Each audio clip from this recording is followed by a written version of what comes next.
Karen wasn't just any HOA member, she was the HOA. At least, that's how she saw herself. With her signature fluorescent pink visor, clipboard, and an ever-present latte in hand, Karen patrolled the neighborhood like a hawk searching for prey. Her mission? To protect the sanctity of the community, even if it meant enforcing rules that didn't exist. The community newsletter, which she personally edited and distributed, was filled with passive-aggressive reminders like residents are kindly reminded that blue trash bins clash with our neighborhood aesthetic. Please use green bins only. Karen considered it her duty to uphold standards, no matter how petty. Enter Chris, a young, easygoing homeowner who had recently moved into the neighborhood.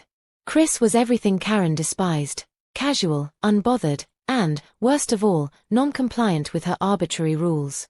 Chris's mailbox was a modern black design, which Karen declared was an affront to the neighborhood's charm. She wasted no time in introducing herself, clipboard in hand, to let him know the mailbox would have to be replaced. "Welcome to the community. I noticed your mailbox doesn't align with HOA guidelines," Karen chirped with a thin smile. "Guidelines?" Chris asked, raising an eyebrow. "Yes," Karen replied. "It's a little too bold. We prefer something more traditional, like white with decorative posts." Chris chuckled. "I'll think about it," he said, knowing full well he wouldn't. Karen's crusade wasn't limited to mailboxes. The HOA rules she enforced were absurdly specific. Grass had to be cut to precisely 2.5 inches. Driveways could only be pressure washed on Thursdays. Halloween decorations were allowed but had to be removed by November 2nd at 10 a.m. sharp. Karen's favorite activity was issuing violation notices, which she left tucked into mailboxes or taped conspicuously to front doors. The notices were always signed HOA Compliance Officer, a title Karen had given herself. Chris watched his neighbors scramble to comply with Karen's whims, from repainting fences to replanting hedges, and couldn't help but feel sorry for them. Still, he figured he could fly under the radar if he kept his head down. That was until Karen discovered the strip of land at the edge of his property, a discovery that would ignite a neighborhood war. Chris thought he had found his dream home, peaceful, cozy, and far from nosy neighbors. But what he didn't know was that his property came with a small strip of land bordering the community park. This narrow path, which barely qualified as a dirt trail, had somehow become a shortcut for HOA residents.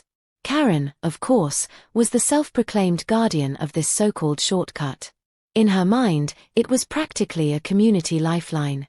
Chris first noticed the issue one lazy Saturday morning when a jogger casually trotted across the strip. Then came the dog walkers, followed by cyclists. By the next weekend, it looked like rush hour on a highway. Chris scratched his head, watching the parade of trespassers. "Is there a toll I'm not charging?" he muttered to himself. Still, being the easygoing guy he was, Chris decided not to make a fuss. Maybe it's just a one-time thing, he thought. He couldn't have been more wrong. Subsection 2.2, Karen's Declaration.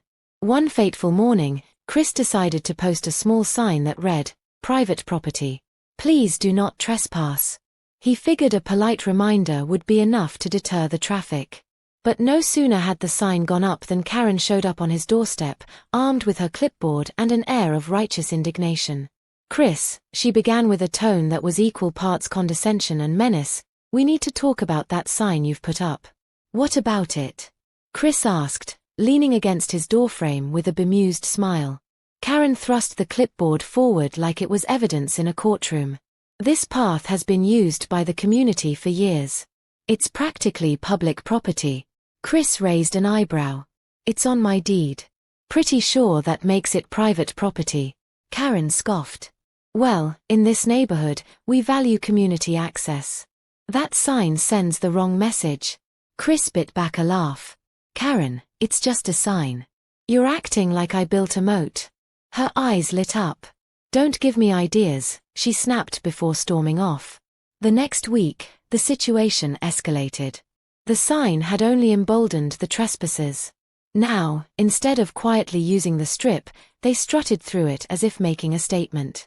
Chris even caught one jogger pausing to take a selfie in front of the private property sign, posting it with the caption, "Some people think they own the world." LOL. Things hit a boiling point when Chris returned home one evening to find tire tracks gouged into the strip. It seemed someone had decided to drive through it like they were testing a monster truck. "That's it," Chris muttered, surveying the damage. "If they won't respect the sign, I'll give them something they can't ignore." Chris decided it was time for a fence. Nothing too fancy, just a simple barrier to mark his property line and end the nonsense. He called a contractor, ordered supplies, and scheduled the installation. When the workers arrived, Karen was lurking nearby, glaring at them like a hawk watching its prey. She marched over, clipboard in hand, and declared, "This construction is unauthorized. You can't just build a fence without HOA approval." Chris smiled sweetly. "Karen, the HOA doesn't own this land. I do. You'll regret this," she hissed, stomping off in her neon pink sneakers. By the end of the week, the fence was up, complete with a sturdy gate and a fresh coat of paint. Chris added a second sign for good measure: "No trespassing. Violators will be prosecuted." Karen's reaction? She stood outside the gate, arms crossed, muttering to herself like a villain plotting her next move.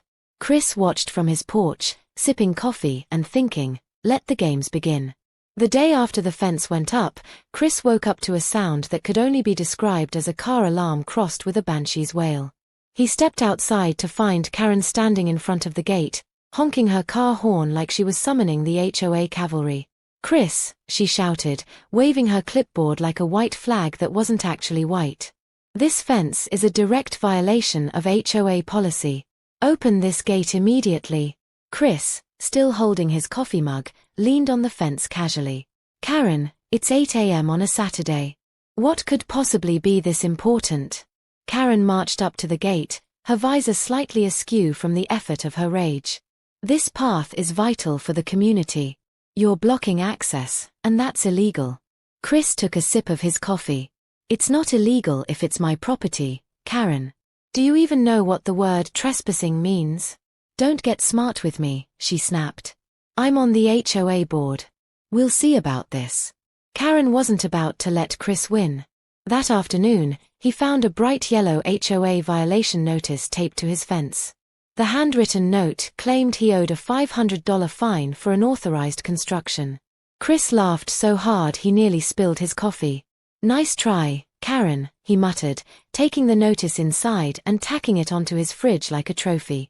Over the next few days, Karen escalated her efforts. She rallied a small group of HOA loyalists who began spreading rumors about Chris. She even tried to send landscapers to remove the fence under the pretense of community maintenance, but Chris was quick to shut that down. Each attempt only strengthened Chris's resolve. "If Karen wants a war, she picked the wrong guy," he said to himself as he installed security cameras around the property. Karen's breaking point came when she realized Chris wasn't backing down. One sunny afternoon, Chris spotted her pacing outside the gate, her phone pressed to her ear. Moments later, 2 police cars pulled up. Chris sighed, setting down his book. "Here we go." The officers approached Chris, looking slightly embarrassed. "We got a call about a blocked public road," one of them said. Chris chuckled, gesturing to the fence. "This isn't a public road. It's private property, and I can prove it." He handed over his property deed and a copy of the township map, both clearly marking the strip as his land. The officers nodded, satisfied. Karen, who had been hovering nearby, interjected loudly. "But it's been used as a shortcut for years. That makes it public." The officer turned to her, his patience clearly wearing thin. That's not how property rights work. This is private land, and he has every right to restrict access." Karen's face turned beet red. "This isn't over," she screeched before stomping back to her car. Chris waved at her retreating figure with a smirk. "Have a great day, Karen." News of the incident spread quickly. Some neighbors supported Chris, quietly thanking him for standing up to Karen. Others, loyal to the HOA, whispered that he was disrupting the harmony of the neighborhood. Chris didn't care. He installed another camera for good measure and added a sarcastic sign to the gate: "Private property. Trespassers will be hugged by the dogs." Despite Karen's tantrums, the fence stood firm, and Chris was just getting started. Karen wasn't one to accept defeat quietly. Within days of her 911 call fiasco, Chris received a formal letter inviting him to an HOA meeting. The subject: his unauthorized gate and obstruction of community access. Chris rolled his eyes. Of course, she's taking this to a kangaroo court, he muttered. The meeting was set for the following week, and Chris, being the resourceful guy he was, came prepared. He brought a folder filled with evidence: property deeds, security footage, and even screenshots of Karen's bogus violation notices. If Karen thinks she's got me cornered, she's in for a surprise, he said with a smirk. The HOA meeting was held in the community center, a beige room that perfectly matched Karen's personality. As Chris walked in, he noticed Karen sitting at the head of the table, her clipboard clutched like a scepter of authority. The room was filled with HOA board members, a few neighbors, and, of course, Karen's loyal minions. She wore a smug expression, as if victory was already hers. The meeting began with the HOA president, a balding man who looked like he'd rather be anywhere else, introducing the issue. Today, we're discussing the matter of Mr. Chris's fence, which has caused some concerns regarding community access. Karen immediately jumped in. It's more than just a concern. He's disrupted the entire neighborhood. That strip has been a vital pathway for years, and now he's selfishly blocked it off. Chris raised his hand. If I may. The president sighed. Go ahead. Chris stood, calmly placing his folder on the table. First, let me clarify something. This strip of land is not, and has never been, community property.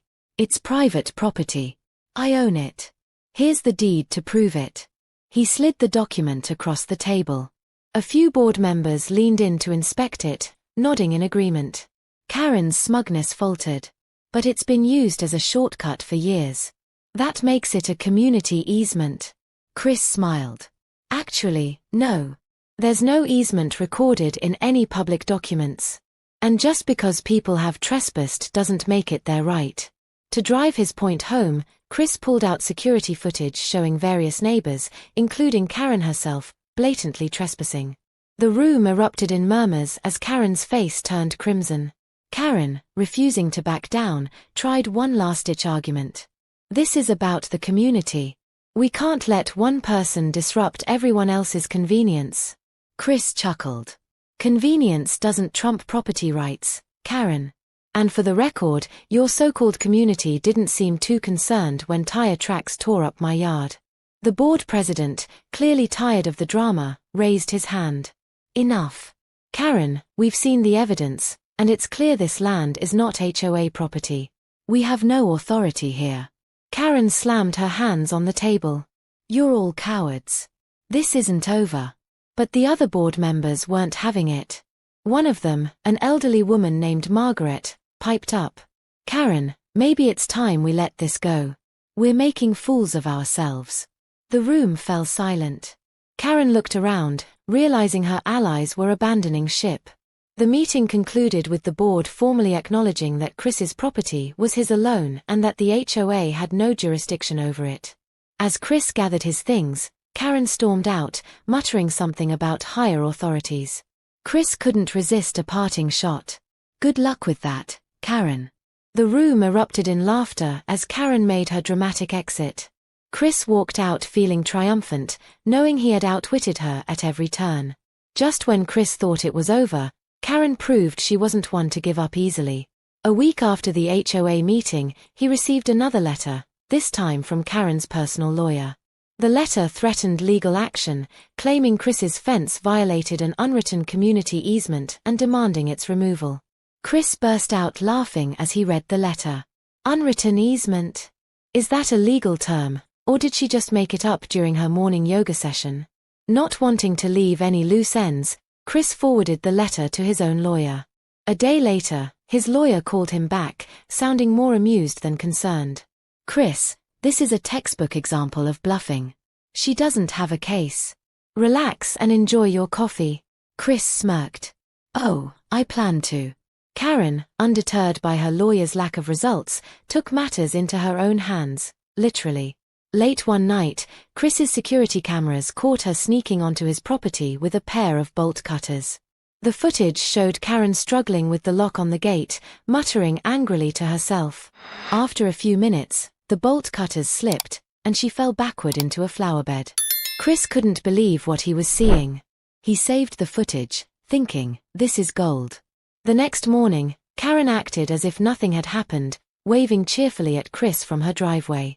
Chris waved back, suppressing a grin. Chris decided it was time to expose Karen's antics to a wider audience. He contacted a local news station that specialized in covering HOA disputes and property rights. After hearing his story, the station eagerly agreed to do an interview. A few days later, a camera crew arrived at Chris's house. He shared everything: the property deed, the security footage, and Karen's over-the-top behavior. "She's treated my private property like it's her personal shortcut," Chris explained. "And when I said no, she declared war." The segment aired that evening, complete with the hilarious footage of Karen's failed bolt cutter mission. The title? When HOA Rules Go Too Far, One Homeowner's Fight for His Rights. The news story went viral, and Karen's reputation took a nosedive. Neighbors who had once sided with her began to distance themselves. Some even knocked on Chris's door to apologize for their earlier behavior. "I didn't realize how out of control she was," one neighbor admitted sheepishly. Karen, meanwhile, was furious.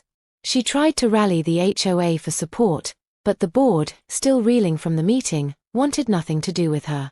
A week after the news aired, Chris received a formal letter from the HOA. It was an apology, signed by the board president, acknowledging Karen's overreach and confirming that no further action would be taken against Chris or his fence. The letter also revealed that Karen had been asked to step down from the HOA board. "Her actions don't reflect the values of our community," the letter stated. Chris couldn't help but laugh.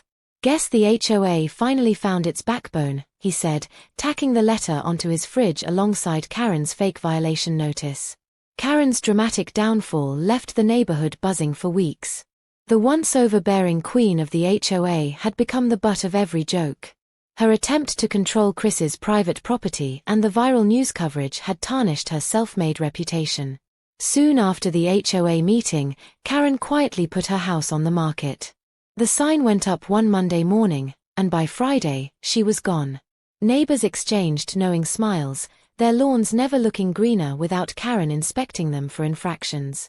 Chris couldn't help but chuckle when he noticed her moving truck blocking the street, a direct violation of Karen's favorite HOA rule.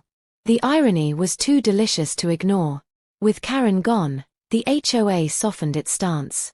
The board, now free of her overreach, sent out a revised newsletter with a refreshing tone: "Let's focus on what really matters, building a friendly, cooperative community." Chris even noticed a few neighbors reaching out more. The same people who had once whispered behind his back were now waving and saying hello. Some even stopped by to apologize for their earlier complicity in Karen's schemes. "I'm sorry for believing her," said one man as he handed Chris a plate of cookies. "We all just went along because she was so persistent." "No hard feelings," Chris replied with a grin. "But if you ever see someone with bolt cutters around my fence, maybe give me a heads up." One evening, Chris sat on his porch, sipping coffee and enjoying the tranquility that had eluded him for months. The gate, his silent protector, stood proudly at the edge of his property. The private property sign gleamed in the fading sunlight, a symbol of his victory. Chris couldn't help but reflect on the absurdity of the whole ordeal. Who knew a strip of land could cause so much drama, he mused. But beyond the humor, Chris realized the deeper lesson. Standing up for yourself, even against the loudest, most entitled voices, is worth it. To commemorate Karen's reign of chaos, Chris added a small, tongue-in-cheek sign beneath the original private property notice. It read, "This land is a Karen-free zone." The next morning, he found a sticky note on his mailbox from one of his neighbors. It simply said, "Best sign ever." Chris smiled, knowing that his peaceful suburban life was finally back on track, Karen-free and chaos-free. Karen's departure from the neighborhood was swift but not unnoticed. As her moving truck blocked the street, ironically violating her own HOA bylaws, Chris watched from his porch with a steaming mug of coffee. A neighbor walking by joked, "Think she left a note for herself about the truck?" Chris laughed. If only. With Karen gone, a sense of relief swept through the community. It wasn't just about the fence or the rules, it was about reclaiming peace from the chaos Karen had created. Under new leadership, the HOA took a drastically different approach. The new president, Ed, focused on harmony over hostility. Rules became guidelines, violations turned into friendly reminders, and community events brought people together instead of dividing them. Chris noticed neighbors becoming more relaxed. Driveways had mismatched cars, lawns were slightly overgrown, and porch decorations actually reflected personalities. The neighborhood was finally becoming what it should have been all along, a home, not a battleground. One day, Chris received a package in the mail with no return address. Inside was a small plaque engraved with the words, "The man who stood against Karen." Attached was a note. "Thanks for showing us how to stand up for ourselves. We owe you more than cookies." Chris placed the plaque on his mantle, shaking his head with a grin. "I didn't sign up to be the neighborhood hero," he muttered. Months later, as Chris was pruning his garden, he noticed a car slowing near his gate. His stomach dropped momentarily. Was Karen back? But instead of stopping, the driver rolled down their window and waved. "Nice fence," they shouted with a grin before driving off. Chris laughed, realizing that the gate had become a symbol, not just of his victory over Karen, but of standing firm against overreach. Over time, the neighborhood fell into a comfortable rhythm. The fence remained, standing tall and proud, and Chris became a quiet legend in the community. Whenever someone complained about rules or enforcement, a neighbor would chuckle and say, "At least it's not Karen running the show." Chris added one final touch to his property, a small, humorous sign that read, "For peace of mind, trespassers will be met with sarcasm." It became a neighborhood favorite, and even Ed admitted, that's the kind of rule we can all get behind.